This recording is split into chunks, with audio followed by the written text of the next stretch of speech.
આદિત્ય ઠાકરેની આગેવાની હેઠળની યુવા સેનાએ મુંબઈ યુનિવર્સિટીની સેનેટ ચૂંટણી જીત્યા બાદ માતોશ્રી ખાતે ઉજવણી કરી। આદિત્ય ઠાકરેની આગેવાની હેઠળની યુવા સેનાએ મુંબઈ યુનિવર્સિટીના સેનેટ ચૂંટણીમાં તમામ 10 બેઠકો જીતીને ભવ્ય વિજય મેળવ્યો છે। આ જીતને લઈને માતોશ્રી ખાતે ઉજવણી ચાલી રહી છે। આદિત્ય ઠાકરે જે યુવા સેનાના પ્રમુખ છે તેમણે જણાવ્યું કે આ જીત અમારા શિવ સૈનિકોની મહેનત અને સમર્પણનું પરિણામ છે।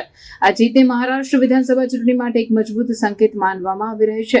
મુંબઈ યુનિવર્સિટી ફોર્ટ કેમ્પસમાં મતગણતરી પૂર્ણ થયા બાદ આ પરિણામ જાહેર કરવામાં આવ્યું હતું।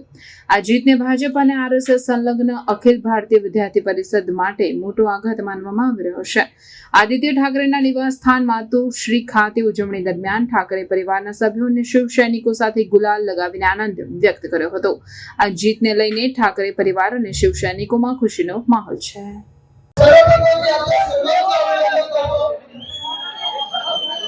विजय काय असतो हे आपण काल दाखवून दिलेलं आहे, करून दाखवलेलं आहे आणि ही सुरुवात आहे।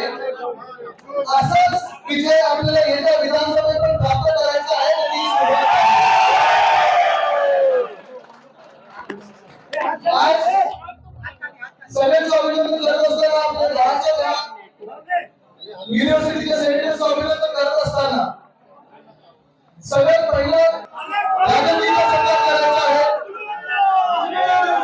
कारण त्यांनी निष्ठा काय असते हे दाखवलेलं आहे। मागच्या दोन्ही टर्ममध्ये सेनेट सदस्य होते आणि मग यावेळी मी त्यांना विनंती केली की राजाजी थोडं आपल्याला थांबायला लागेल, मला भविष्यावर काही द्यायचे, काही चेहरे बदलायचे आणि क्षणभर विचार न करता त्यांनी सांगितलं आदित्यजी जे मला द्यायचं सांगा, कोणाला काम द्यायचं आहे, मी 10च्या 10 निवडून आल्यापर्यंत शांत बसणार नाही आणि शिवसेनेचं काम करत राहणार। कालच त्यांचा वाढदिवस पण होता, तर मनापासून आपल्याला शुभेच्छा आणि असंच आपलं प्रेम आणि आशीर्वाद सोबत असूया। नक्कीच दुसऱ्या व्यक्तीचं इथे आठवण म्हणजे आपला सूरज चव्हाण, आपल्या हक्काचा माणूस। कधी कोणाला काही घडलं असेल तर कोणी त्याला कधी फोन करायचा आणि म्हणूनच विद्यार्थी भाजपने त्याला आठवलेला आहे। लवकरच बाहेर आल्यानंतर विधानसभेचा जो विजय आहे तो आपल्यासोबत साजरा करणार आहे।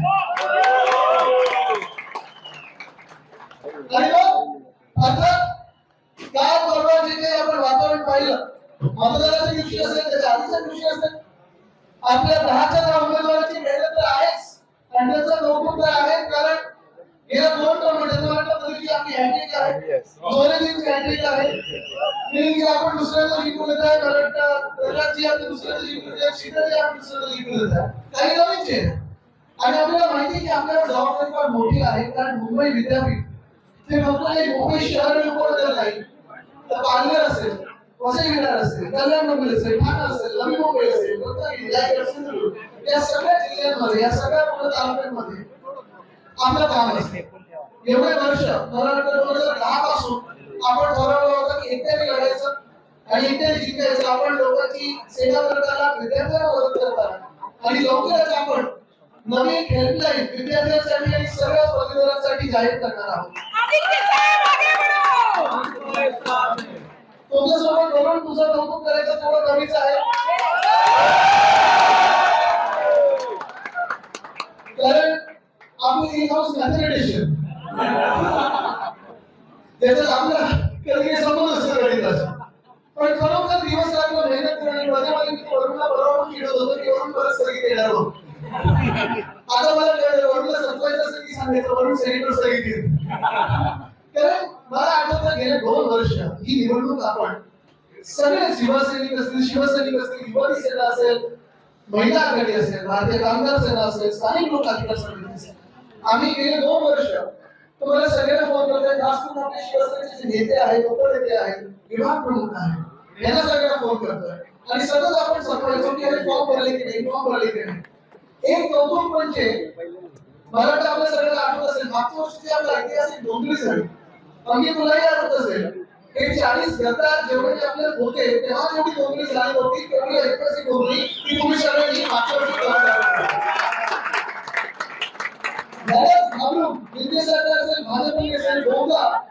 निवडणूक रद्द केली आणि करत करत ज्या किती पण नोंदणी आली आपली